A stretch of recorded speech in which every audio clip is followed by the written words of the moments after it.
Okay, so let's assume that again that we have so this here is a sequence. Then we can form from a sequence. We can form another sequence. So from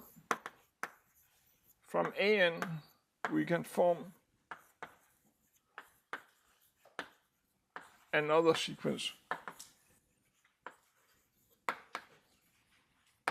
At least if AN is bounded from above.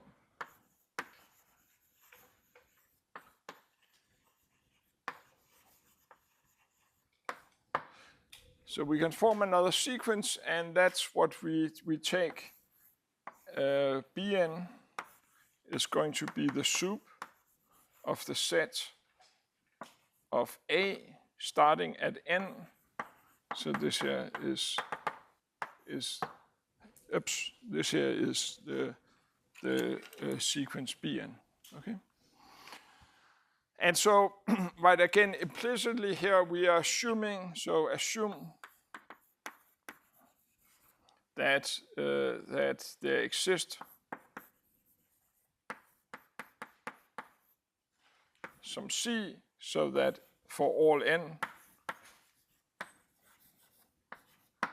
AN is less than C. In other words, the C are bounded from above. Right? So if the sequence AN is bounded from above, then this here gives us a real number, and we see that since if you're looking at Bn plus 1, this is now sup of AN plus 1, AN plus 2, and this here is sup over a smaller set. So this here is less than the sup where we do it over, where we take sup over a larger set, right? And that here is Bn.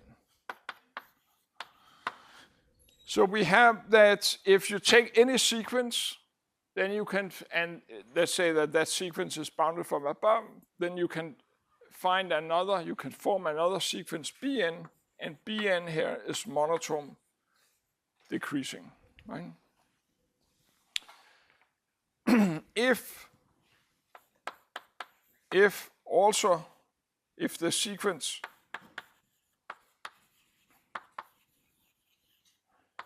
Bn is bounded from below,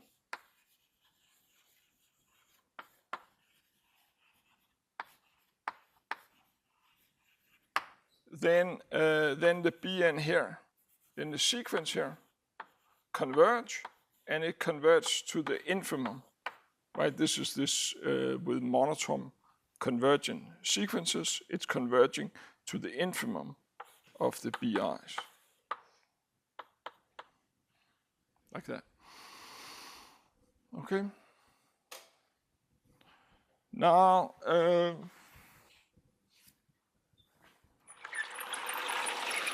and likewise, although we won't really use this here, so likewise,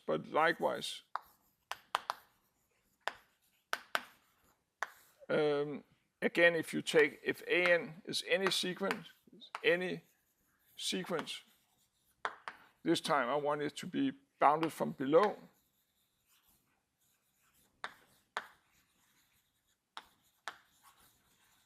Then you can find a sequence, then you can form from AN, you can form a sequence Cn, and Cn is just where you're taking the infimum starting at AN. Right? And you see that if you're looking at Cn plus 1, then you take the infimum over a smaller set.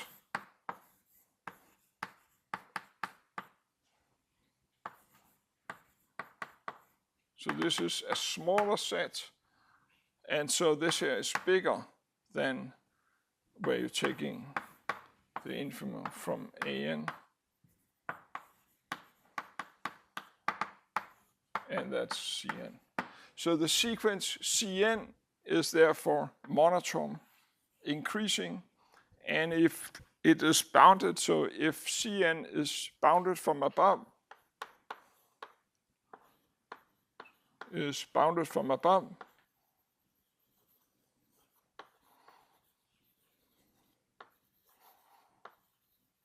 then the sequence Cn converge to some C, and that C is just a soup of the C's, right? And so, and we talked a little bit about this earlier, right? And the thing is that, but now we will use it in just a second.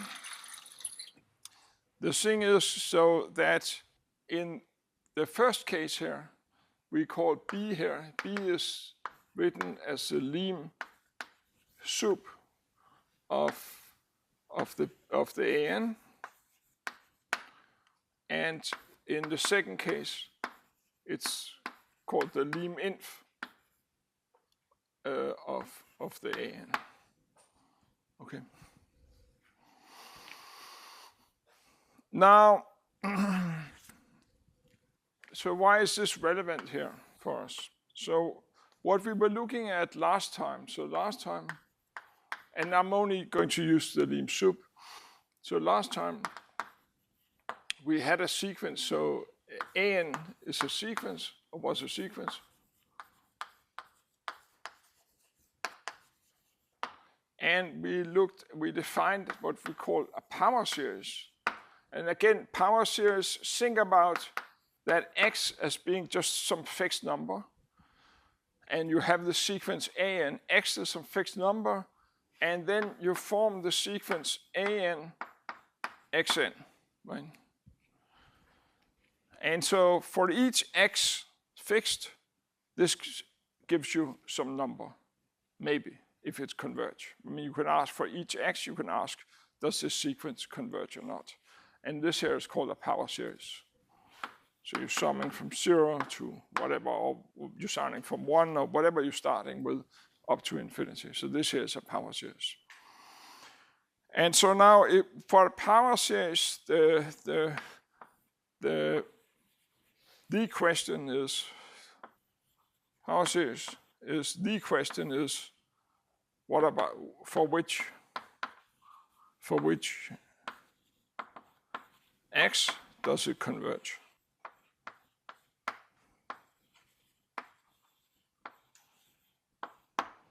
Okay, so that's what we're interested in.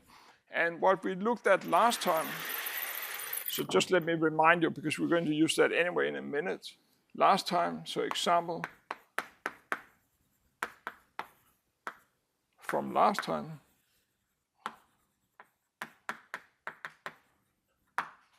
Well, the example we looked at last time was, we're looking at xn. I mean, we looked at some other examples too, but this was the one we focused on.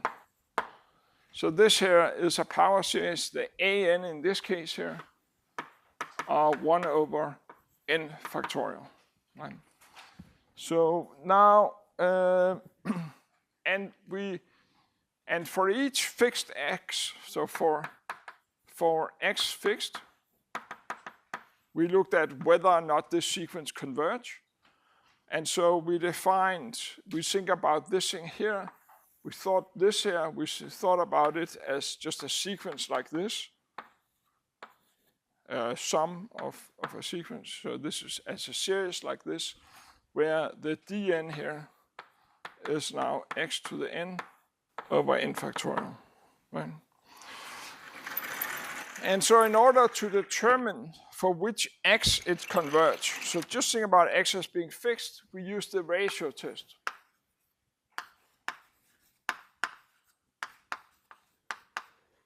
So we use the ratio test, and the ratio test said that if you're looking at dn plus 1 over dn, this here is, well, dn is just x to the n plus 1 over n plus 1 factorial divided by x to the n over n factorial. And that's the same, right? So when you divide by a fraction, you just switch, right? So this is the same as x to the n plus 1 divided by n plus 1 factorial times n factorial times x to the n. And you just think about this, the top here, as x to the n times x times n factorial, and the denominator you think about as n plus 1 times n factorial times x to the n. You see that this here and this here cancel with those two. And so you get x over n plus 1. And this here converts to 0. Right? So therefore, the power series is convergent for all x. Right? Now, so that was a particular example of a power series, right? But so, and it worked well with the ratio test. But the root test actually is better, and this was related to a point somebody raised last time, and the point was like, like for the ratio test, it was, implicitly somehow in the ratio test was something about that from some stage on, the next element is smaller than the previous one. And you don't really need to have that. You certainly don't need it for a series to converge, but it's not even necessary if you apply the right test. Right? And so this brings us to what's called the radius of convergence. So this is a crucial concept, and right, it's a crucial concept because you see a priori what you could imagine. So suppose you just write down a power series like this, right? A priori, maybe like that it's convergent when x is equal to 5, it's divergent when x is equal to 10, and maybe it's convergent again if x is equal to 20, right? That's not actually going to be the case. So there's something called radius of convergence. And the radius of convergence, and the thing is that what you get out of this radius of convergence is that a power series like this is convergent on some interval, and then outside this interval is divergent. So it's not like you have some that is convergent here, it's divergent there, and then it's like convergent again. Right? That's not what's going to happen. Okay. Part of this is also, we already saw this in the different tests, that there is at the boundary of this interval, the test is inconclusive. So you have to check the boundary separately. Okay. And so the idea is that you take, so you have a power series like this, and you think about, again, you're thinking about dn as x to the n. X again is thought of being fixed.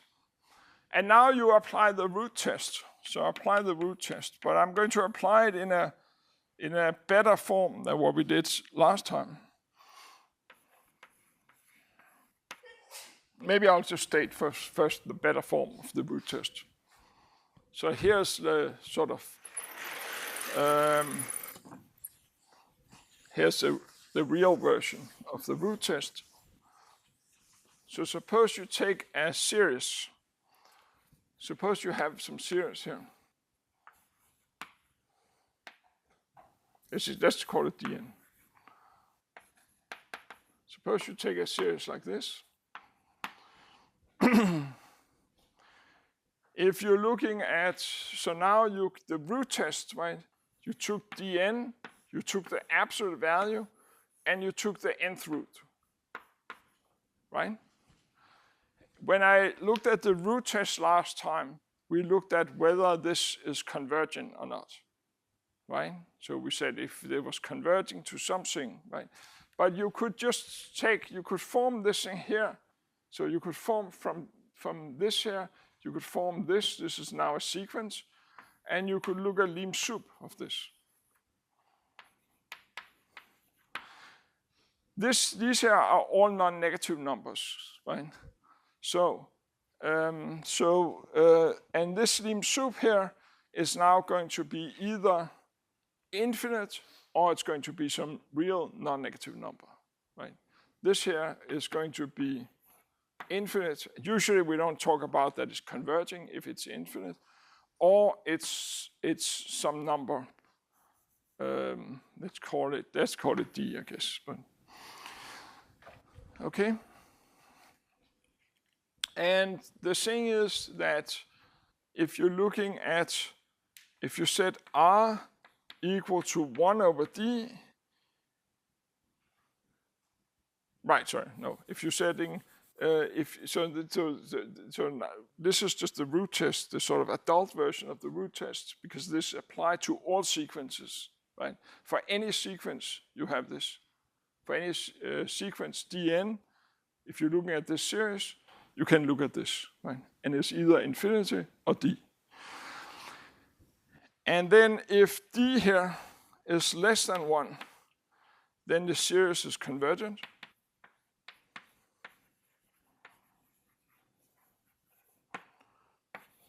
If D is bigger than 1, the series is divergent.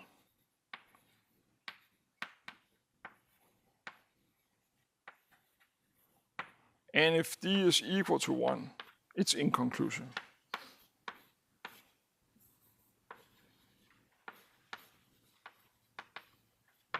Right. The difference between this and what we talked about last time was that last time we assumed that this thing here converge. Here I'm not assuming it, but then I'm looking at the Limsup instead. Right? So this does give us a number. Okay, and it's just a matter of whether the Limsup is smaller than 1, and then it's convergent, or bigger than 1, then it's divergent. Okay. Now I'll come back to the proof, but the proof is really kind of the same as the one we gave. The one we gave really, if you kind of mimic what we did in the special case last time, then the proof would still apply to this case here and give this result. Okay, so now, but let's take this more fancy version of the root test. Let's take that for granted. And so now I have a power series like this. I just for clarity, I define Dn to be just An times Xn, and I'm interested in is for what x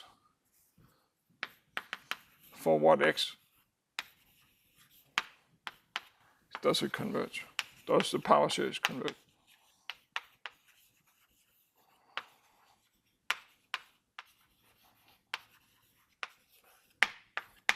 Okay, now, so now you see that, so Limsup, so you were looking at Limsup of the nth root of Dn is An times Xn, and you take the absolute value of that, right? That's what you're looking at, and you're asking, is this smaller than 1 or bigger than 1? But this thing here, right, this is the same as Limsup, right? If you're looking at this thing here, let's do a little side calculation. If you're looking at the nth root of An times Xn, this thing here is the same as the nth root of this product here. Absolute value is the same as this times X absolute value to the nth. And when you take the nth root, you may as well take the nth root of each of those two factors individually. So this is what you get.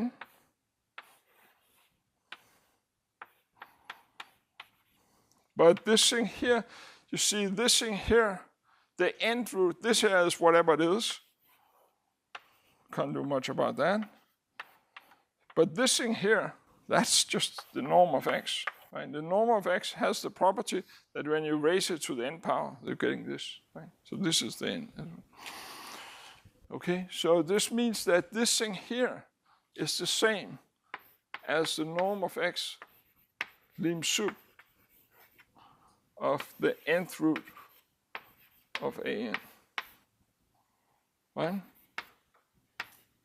Often you do it like this. You don't have to do this. It's usually clear anyway, but often you write it like that. Okay, so now what you do is, so you are asking, when is this number here smaller than 1? When is it bigger than 1, right? And so you have that, you see now you define something that's called the radius of convergence. And so this is the following. So the radius of convergence is, radius of convergence is, so this is just radius of convergence. The radius of convergence is just a number. And that number is radius of convergence. And we have to just interpret it a little bit. So it's 1 over Limsup of the nth root. This thing here could, of course, be infinite. If this here is infinite, then the radius, by definition, this here would be 0. Right? Where this here is equal to 0 if this Limsup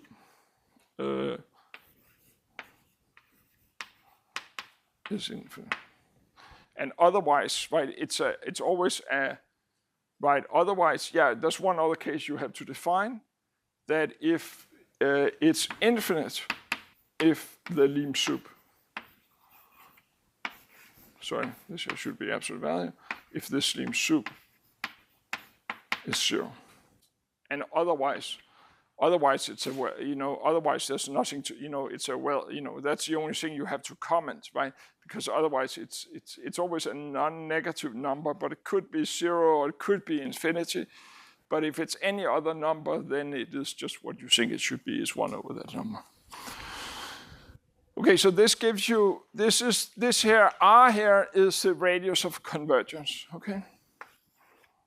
And now the thing is that now we have the following simple picture. So now we have that, so you have this power series. Again, it doesn't matter what you start with. The sum matters what you start with, but not the convergence. So you have this power series. You are forming R. This is the radius of convergence.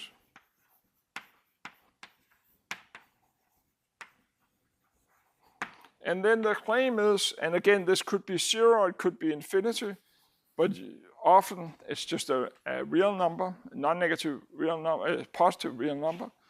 And so it says that if you take the interval here around 0, and the interval from minus R to R, then inside this interval here, inside here, when x is in here, then the power series is convergent. And when x is here or here, power series is divergent.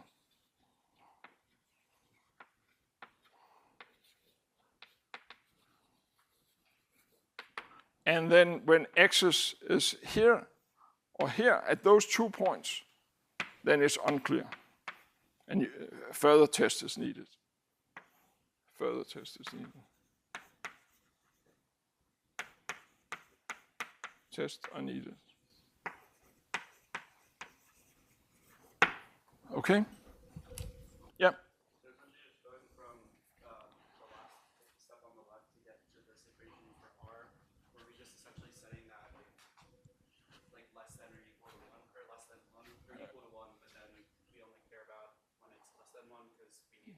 Yeah, so that's right. So let's come to the proof. Yeah, so this is what you're talking about.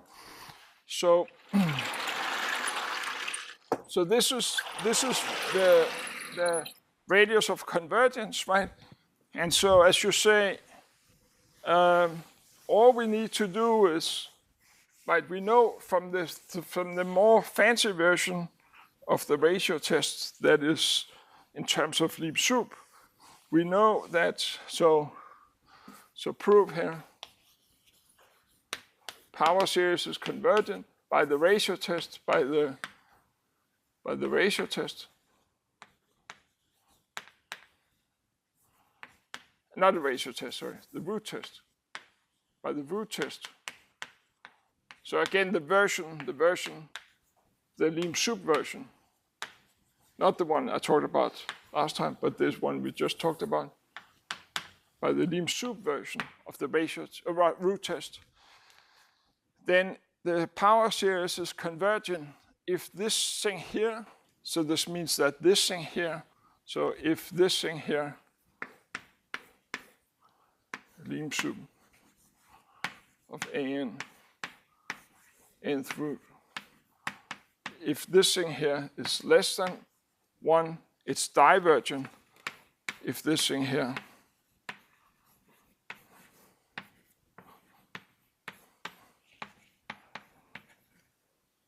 is bigger than 1, and it's inconclusive, and it's inconclusive if this thing here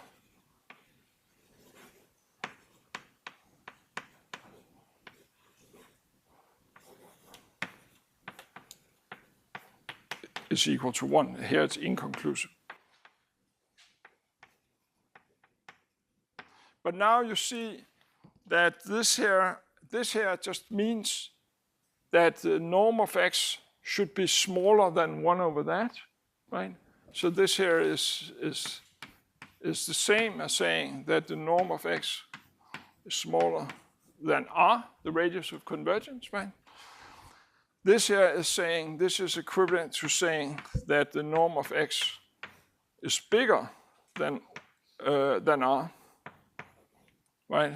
And this here is equivalent to saying that the norm of x is equal to r. Right?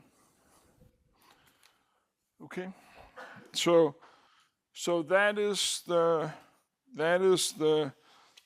that's a radius of convergence. So you see, so this is like a priori, this is not at all clear that it couldn't be that a power series couldn't be convergent for some sort of discrete set of x, but that's not the case, right? It's convergent on some interval. It's unclear at the end of that interval, but it is convergence on an interval and divergent outside that interval. Now that interval could be just 0, or it could be all of r, right? But it is also symmetric around 0. Yeah. When we bring that over, isn't it Yep. 1 over? Right. So it's 1 over this here, but remember how r was defined. R is up there. Yeah. Okay. Now, let me just say a word about why does the proof from last time, why does it really prove this more, the sort of argument we gave last time, why does it give you this much more, this much more satisfying, this version of the root test, because it applied to any series, right? Because otherwise we talk about whether some ratio was convergent, but it may not converge, right? So this is much more satisfying. So suppose again you have a series like this, and so now you're looking at Limsup. So this here is, again, this is the root test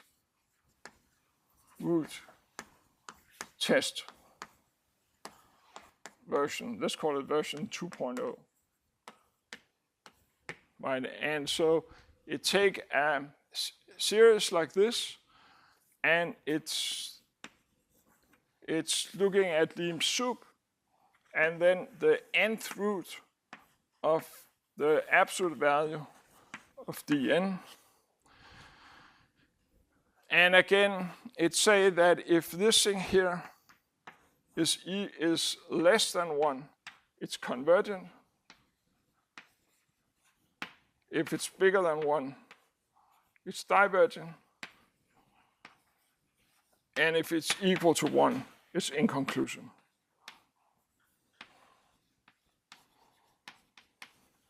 Okay. Now let's try to see why this here is the case. So proof of root test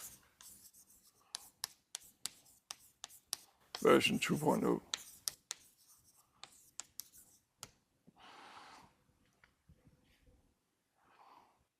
So now, maybe I won't do all of it, but let's just look at, because you see in a minute, you see that it's really kind of super similar to last time. So suppose that this limit, suppose that this Limsup of the nth root here, of dn, suppose that this thing here is equal to some d, which is strictly less than 1. Okay? So this means that there exist,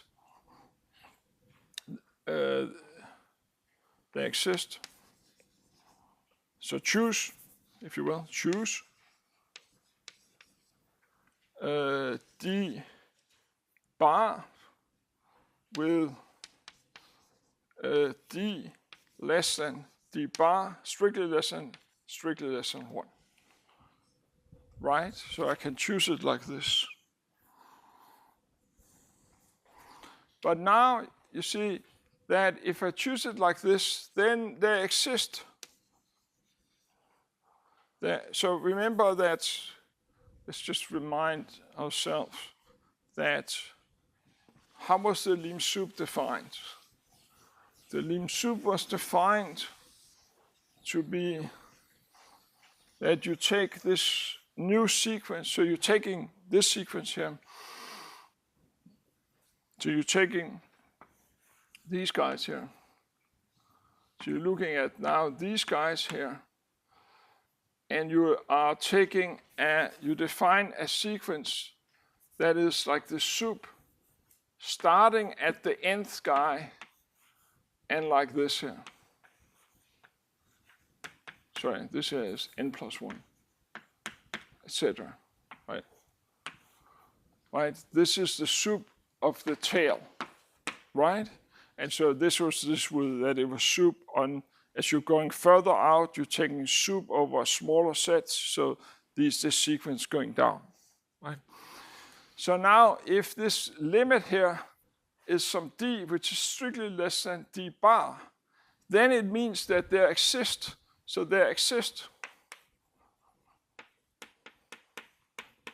capital N, so that if little n is bigger than capital N, then all of these guys here is less than d bar, right? So this here is, so if this here, then all of these guys here is less or equal to d bar. This is if little n, if you're starting that far out, right?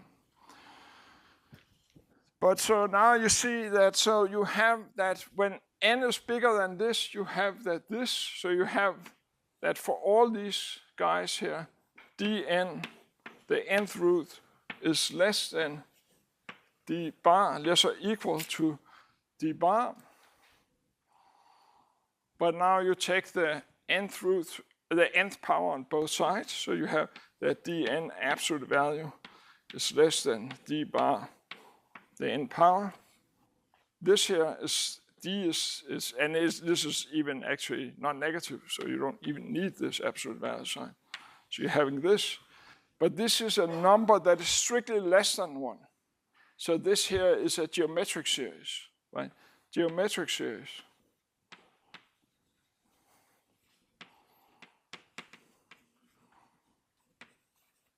With where d bar is less than 1. So it is a convergent geometric series, right? So this is, you see that it's basically the same proof we did last time, but last time we were assuming that some ratio was or we were assuming that this here converges to something, but you don't need it to converge. You just need that the Limsup is less than 1. And so likewise, if you examine what this case here say, then just like last time, it's going to say that if this here is bigger than 1, then the ordinary element doesn't even go to 0.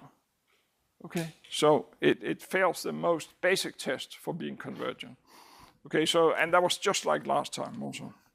And again, the advantage is, I think you were the one that was asking yesterday, yeah, I mean, like last time this with the ratio test and the root test, and like in the ratio test, it's something about that the next element is is going down with some fraction, right?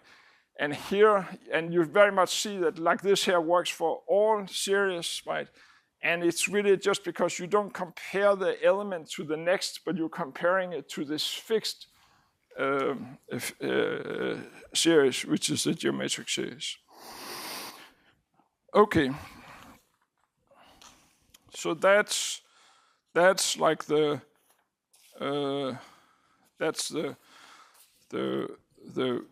real version, so to speak, of the root test.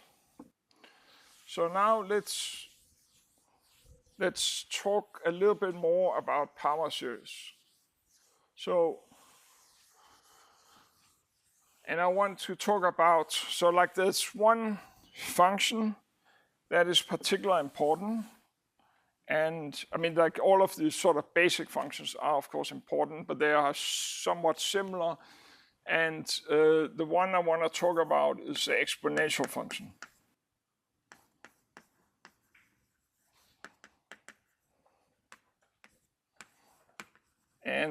And there's various ways that you could define. So what is the exponential function? There's various ways that you could define the exponential function. You can define it, like two that comes to mind, but there's others too. One is that you could define it to be a function that's satisfying a certain differential equation. And that would be a good way of defining it. Another way of defining it, which is more relevant to what we're doing here, is defining it as a power series. So I'm looking at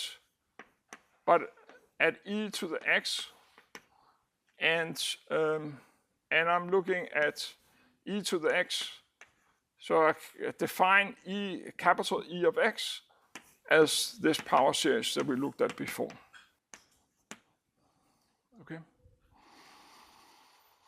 Now I want to prove that this here is really what you should think of. This here is the exponential function. So I want to show, but what does it mean that it is exponential? I want to show that this is the exponential function. So what do I mean by, I mean, of course I could, I could define any function to be the exponential function. But there are certain properties of the exponential function that you would want, right?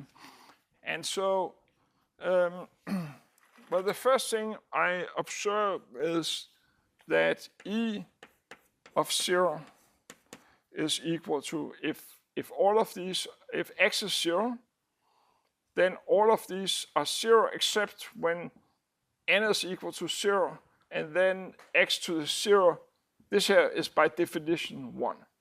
Okay, and this here is 0 factorial is by definition 1. So this here is 1 by definition. And we know already, by the way, that this here, we have already seen that the radius of convergence for this power series of convergence is equal to infinity, right? We have already seen that, right? So it's a well-defined function for all x, okay? Now, I'm later going to prove, so next time,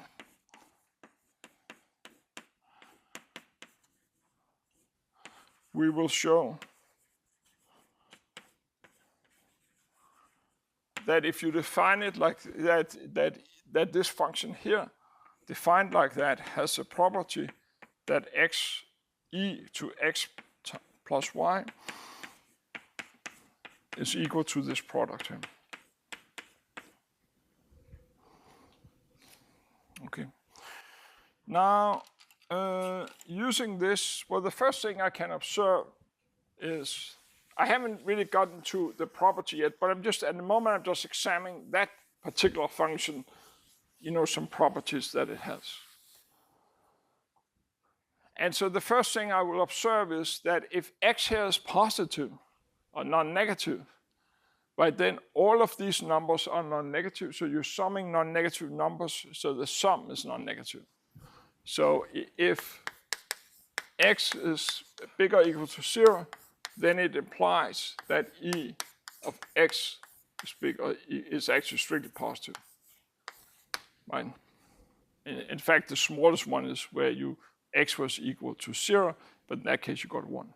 Right? Now, if x here is negative, then it's not super clear. But if x is negative, some of these numbers that you'll be summing are positive and some of them are negative. So it's not at all clear what happened to the sum. But if you grant me this for the moment, this relationship here, then we would have that e to the x minus e in x minus x, so that's the same as, let me just make a little more space here. So e of 0, which I already know is 1, this here can think about that as x minus x, or if you will, you can think about it as x plus minus x. And now if you grant me this thing here that we'll prove next time, then I can write this here as e of x times e of minus x, right? Yeah. Okay. And now if x here is negative, then of course minus x is positive. So this thing here, so now I know by this thing here that this here is positive. And so since the product of these two things is 1, this here must be strictly positive as well, right? So this implies that e to the x is also strictly positive. Okay. So this is just a couple of observations. Now, of course, I'm using that relationship that I haven't established yet, but I will establish that next time. The next thing is that I want to define the number e. And so I define this. So e, that is 2.7 whatever, I don't remember. But so e, we define, so little e, so I define it as this function here evaluated in 1, okay? Now I want to define, so I have my function capital E, but I want to define a second function that is E. So want to define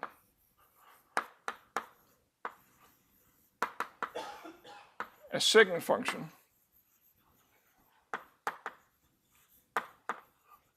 and that is e to the x, like this, right? And that should have the kind of properties that you think it should have. Okay. So, but first, before I do that, let me just think. If you take e to the power m here, m is, let's say that m here, let's say that m is an integer. If this here should just be e times e m times, right? note that this here I can of course write as E. This is what E is. So I can write it as this here. M times. But now I can use this here that I will prove next time again. So if I take E of 1 times E of 1, then that's E of 2. And if I take E 3 times, then it's E of 3, right? So this thing here is actually the same as capital E of M, right? So I have that. I also, by definition, so E to the 0, this here I'm setting equal to 1, but I already have that 1 was equal to this capital E in 0, right? Okay, now what about if M here is a negative integer?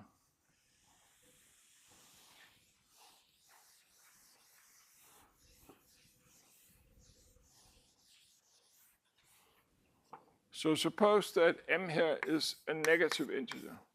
Suppose that M here is negative. So, sorry, what should E to the M here be?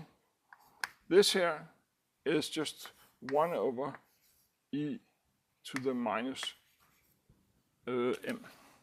Okay, minus M is a positive integer, right? So this makes sense. Now, if you're looking at E to the, again, using this relationship here, E, the one, and in fact the one we just did. So this is on integers. This here is now equal to E of 0, which is equal to 1. And so this implies, and this is by that relationship over there, it's E of M times E of minus M. And so you see that this implies that E of minus M is equal to 1 over E of M by just dividing this on both sides. So you have this and this thing here, but this thing here, sorry, this is not what I wanted. If I take M negative, I just use the other one, sorry. E of M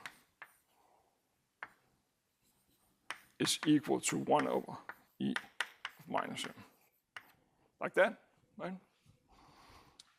M was supposed to be negative, so this means that minus M is a positive integer. And this one here is then, this one I know that this here already agree with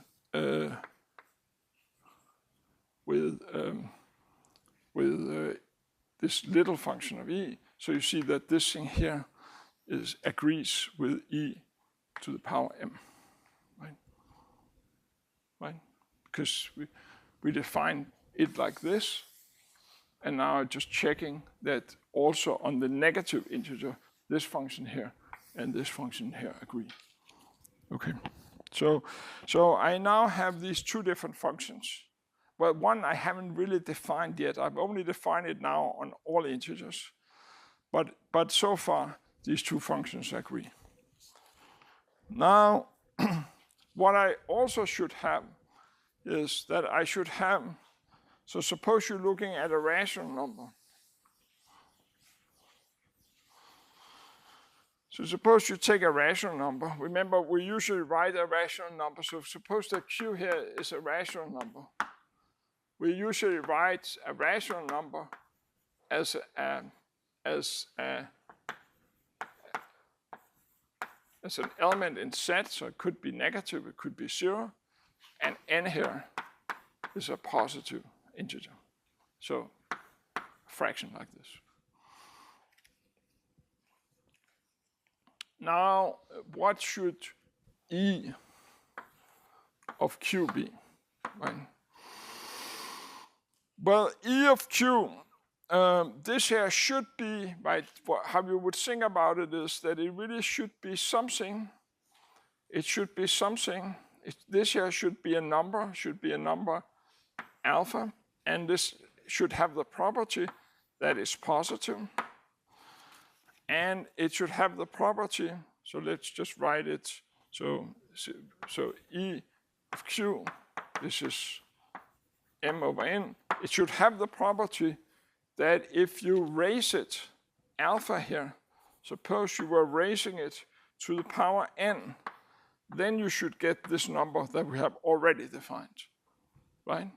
So it should be positive, and when you raise it like this, then it should give you that. Right?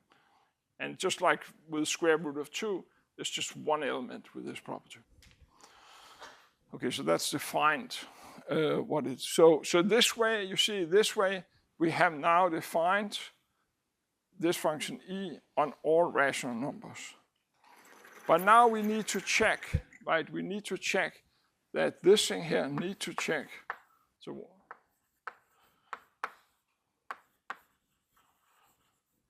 that e of q is equal like that, right? So I need to check that. Okay. So I want to say that e to the q is that alpha, right?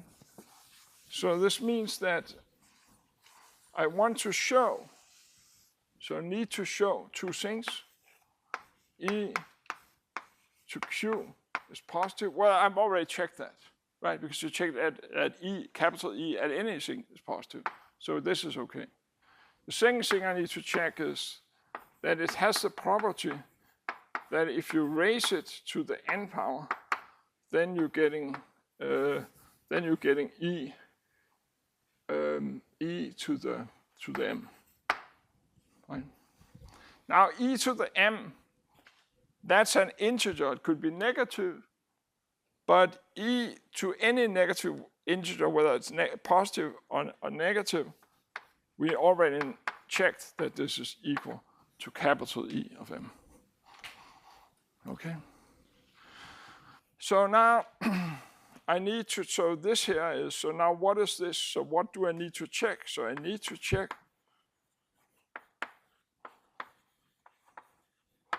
that e to the m over n, this thing here raised to the power n, is equal to this. But what is this here? This here is just e to the m over n multiply itself n times.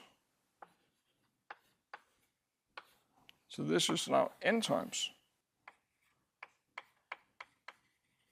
But now I can use again this thing that I proved next time, that when I do it like here, I'm just doing it 2 times, and here I'm just doing it for different x and y. But if I do it n times with the same x, then I'm just adding that x together n times, right? And so this thing here is the same as e by that rule over there, n times m over n, but this is just e of m, as it should be, right? So you see that these two functions here, so the conclusion so far is, so the conclusion now is that this function here is equal to this function here for all q, for all rational numbers. Okay. Now, what other property should this exponential, so this here, so far this is kind of the property that you want of the exponential function, right? But what other property should the exponential function have? It should have one other property, and that's enough to determine it, and that is it should be continuous. So one more property is that this function e to the x, when x is defined like this, this function should be continuous. And we'll talk a little bit more about continuous function in just a second. Okay, now then I have a theorem that we'll prove next time. One of the next times. And that is that suppose you take two functions. So we then can appeal to the following theorem. If f and g are two continuous functions,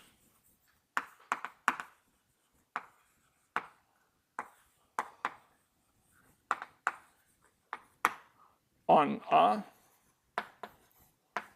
that agree on all of Q. So if you have two continuous functions and if you restrict it to the rational number, then the two functions are the same. If they're both continuous, then the function has to be the same. So this implies that f is equal to g everywhere, not just on the rational function, rational numbers. Fine. Okay, so we'll prove that either next time or the following time. Let me just go back and remind you about what it means for a function to be continuous. So this is the following.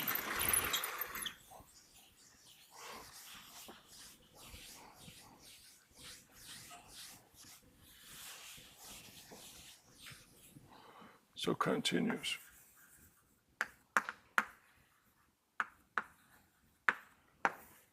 So suppose you take a function, and the function it doesn't even need to be defined on an interval.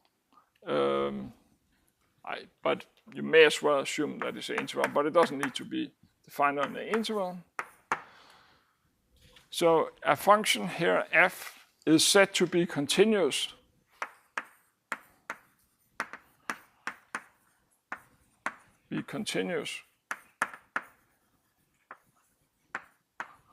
at x here in the domain where it's defined if for all epsilon greater than 0, there exists delta greater than 0, such that if x minus x0 is smaller than delta, then the images are epsilon close to each other.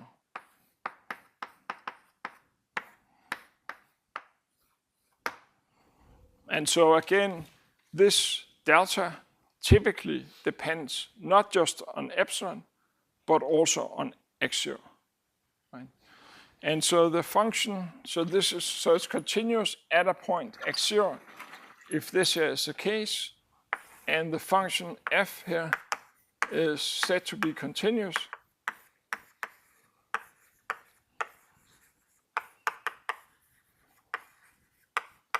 if it is continuous at all points.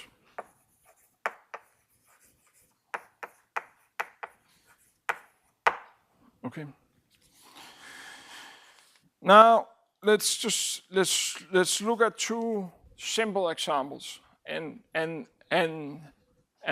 once we have those, then together with some algebraic rules that are similar to the algebraic rules that we had for sequences, then we get a huge number of examples of, we get a large collection of examples of continuous functions.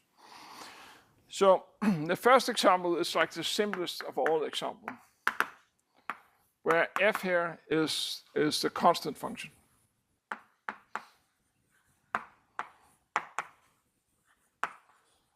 So I'm thinking about f here is defined from R into R. And for each x in R, it's equal to the same constant. Okay, so that's f. I want to show that this f is, that a constant function is continuous. So proof of continuity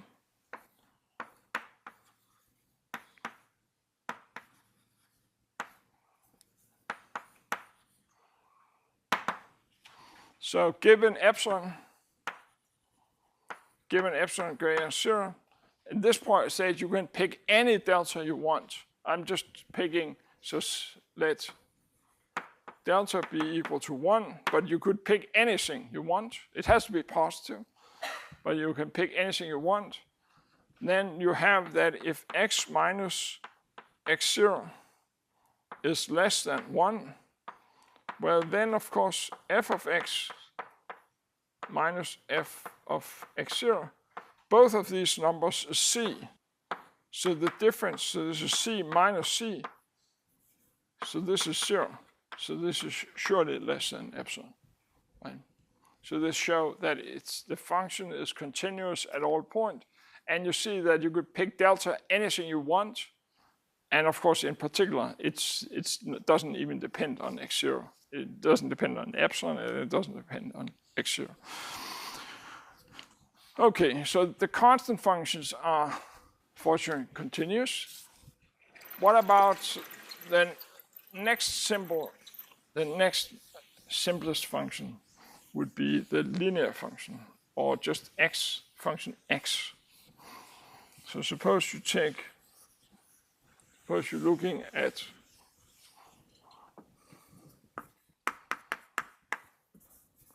the function f on R to R, where f of x is equal to x.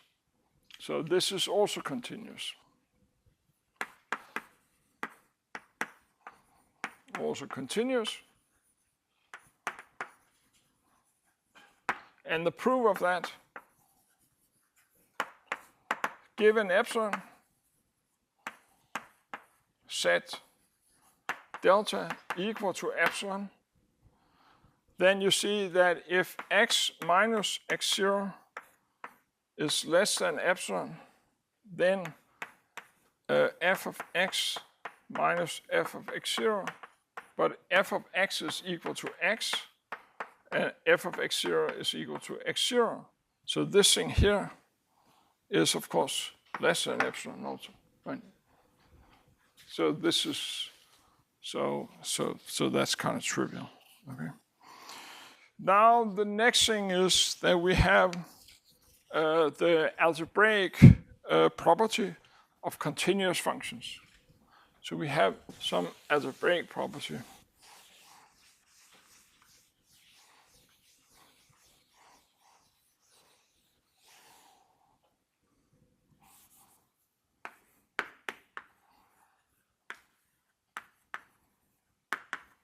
Properties of continuous function.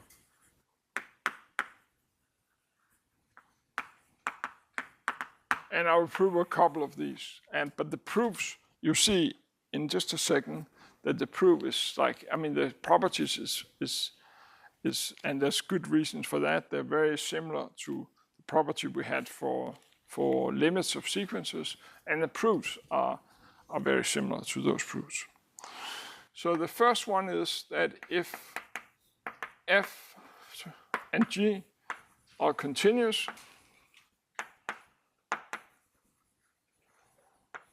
then the sum of these two functions is also continuous.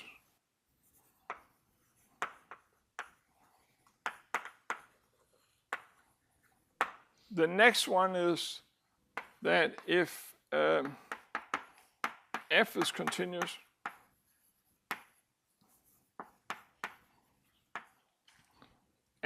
and c is a constant, then c times f is continuous.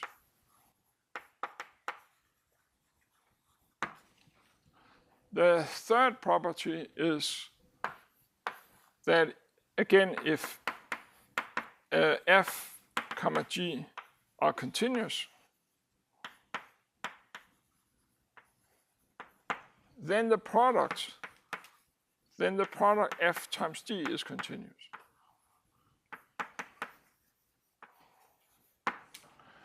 The fourth property is that if f is continuous and f is never equal to 0, then 1 over f is continuous.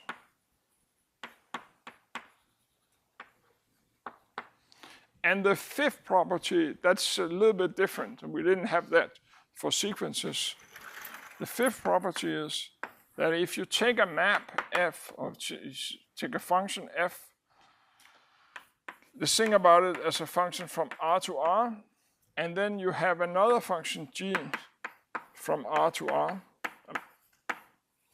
And now you could look at where you take first, you could look at the composition. So you could look at the function h of x, which is where you first apply f of x, f to x, and then you apply g to it. Right? So if both f, so if this here and the function g are continuous,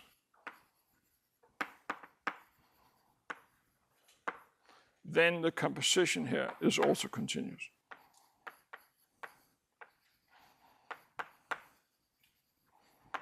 When you have a composition of function, you always have to be careful that it makes sense.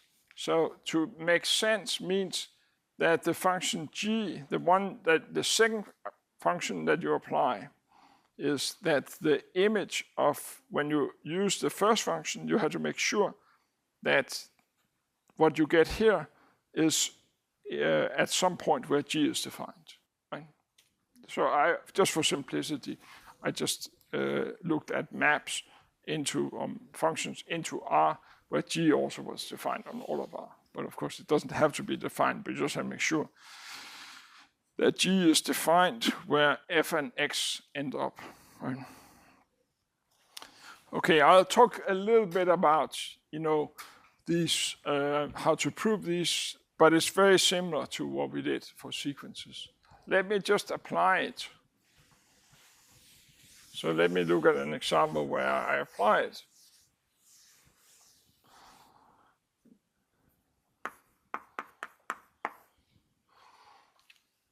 So suppose you take x squared plus 1. Suppose you take this function here. I'll take a look at two examples. Suppose you take this function here. I claim that this here is continuous. I'm not going to go through the proof,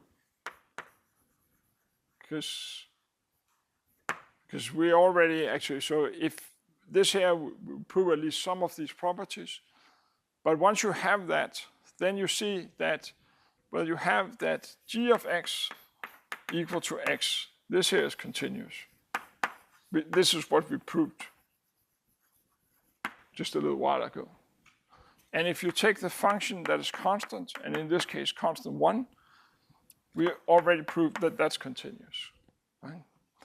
Now this means that if you take a continuous function by whatever rule 3 or something like that over there, and you take the function where it's like multiplied by itself, this function here, right? Because g is continuous, this function here is also continuous.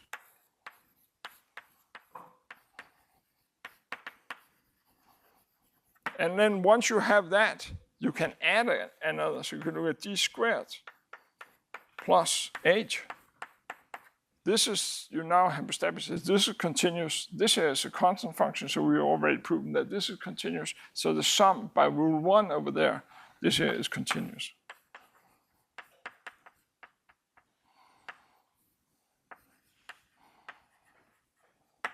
Okay.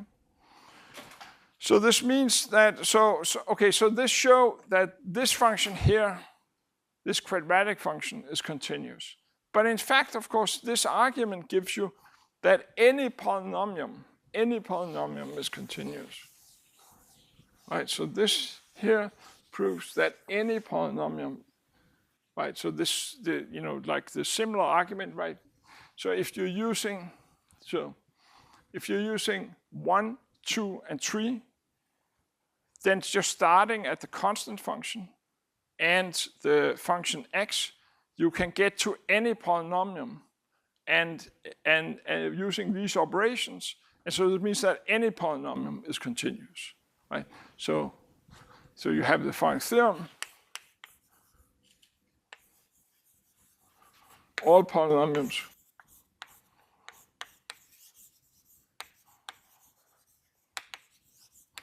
are continuous.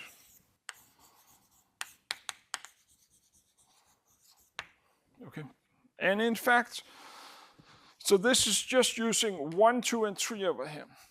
If you now also bring in 4, then you have so this here is proof. Right, so it uses the 2 examples that we gave, and then in addition to that, it follows from the algebraic rules.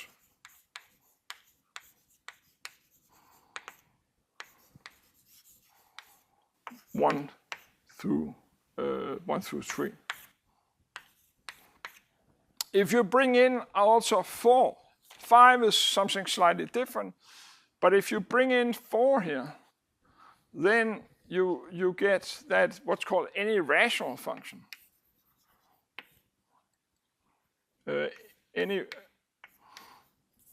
All rational function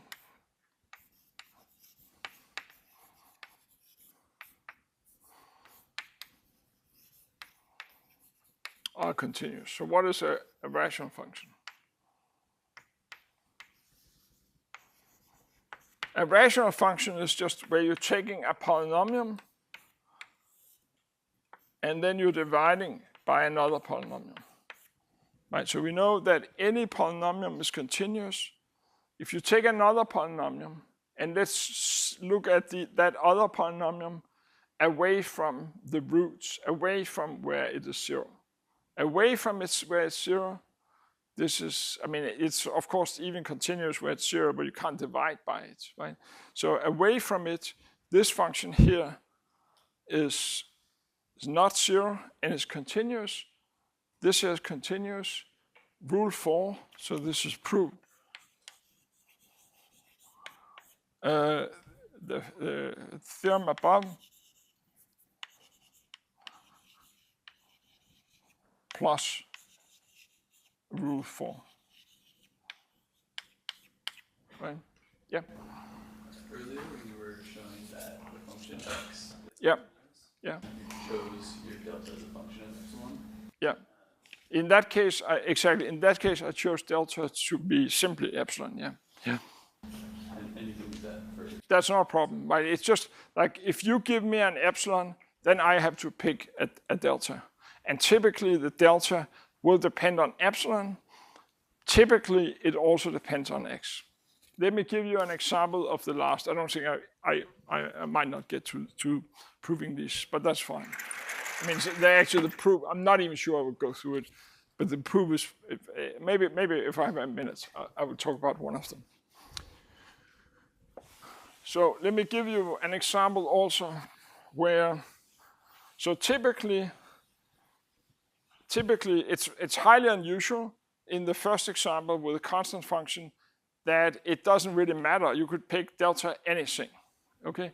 Now, suppose you're looking at the function f of x equal to 1 over x. This is a rational function because it's a polynomial. In that case, the polynomial in the denominator is the constant function 1, and in the denominator is x. If you're looking at this function, let's just look at this function where it's strictly positive, right? And then you see now the graph looks basically like this. So in particular, if you go close to 0, it's not defined as 0, but if you go close to 0, then the image varies a lot, right? So if you take some fixed thing here, suppose you want to prove that it's continuous at some x0.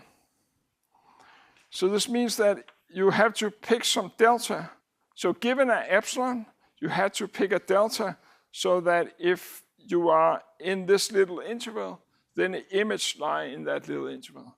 But you see that as x0 becomes very close to 0, then in any small interval, the function varies a lot. So this means that if you take some fixed epsilon, then you expect that if the x0 was close to 0, then the delta had to be really, really, really small, right, for this to work, right? So typically, delta depends not just on epsilon, which it's highly unusual, it doesn't. It also depends on x. And in fact, if it doesn't depend on x or x0, then it has a particular name. We'll get to that later. It's called uniform continuity. Uniform continuity have some nice extra properties. And you will see later on that there's a good reason why the domain here did not include 0. If somehow this would have been a continuous function defined on an interval that included the endpoint, then actually it would automatically be uniform continuous. So it was at the good reason. This example here, it didn't include the point 0. Okay. Now let me just, so I have like 3 minutes left. Let me just talk about one particular of these. Like the first one and the second one is super easy. And the third one is also easy, and it uses exactly the same trick that we looked at before. So let me just talk about that for a minute, just because it's a little bit more interesting than 1 and 2 is barely interesting. So suppose I'm looking at the product of these two functions. And so remember that you give me an epsilon, I had to find a delta. So I have to find a delta so that this difference here is smaller. I want to find a delta so that if x minus x0 is smaller, if it's smaller than delta, then this difference here is smaller than epsilon, right? That's what I'm supposed to do, just knowing that f and g are continuous, right? And so so this, just like when we had this for sequences, the similar thing for sequences, it's too much. It's too complicated if you just look at it like this. So what you do is that you take f of x times g of x, you insert something, and so you insert. It doesn't really matter which way you do it, but this is like halfway between this and that, where you take one point to be x0, the other to x. Of course, you didn't have that, so you have to add it again. But now the thing is that what you have done here is you sort of have split the difference, if you will. And so now, when you want to estimate this, you estimate this thing here first. So this is g of x times f of x minus f of x0. And you take the absolute value of this plus, and then this here you can factor out f of x0.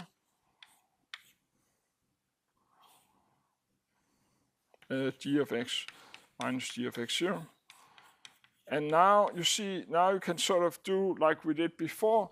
This here is now fixed, so you can also take the absolute value sign like that. And now this here is like just x0 is fixed, so this is just some fixed number. So this means that this thing here has to be maybe even smaller depending on what this constant is. But that's easy to achieve with some delta, right? Here it's a little bit more complicated because this one here is not fixed, right? But you have to then say that once you are close to x0, then this here, there's a bound for this. You see, it's sort of like what we did before, right? So we are out of time, so I'll just leave it there. So next time we'll talk more about this with the exponential function. Yeah. So are rational functions said to be continuous, or do we not call them continuous? No, a rational function, any rational function is continuous. It's defined at points where the polynomial in the denominator away from the roots of the polynomial in the denominator. Right? It's continuous. What? Are they said to be not continuous with the roots of the polynomial then? What? Yeah, I mean any rational function is continuous. It's just not defined at the roots. Okay. Now, for some polynomial, some rational functions, if you were sort of silly and you wrote, if you wrote this thing here, right? This is a polynomial, that's a polynomial. This one have a root as 0.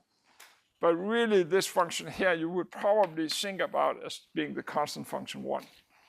Right? So it's still right.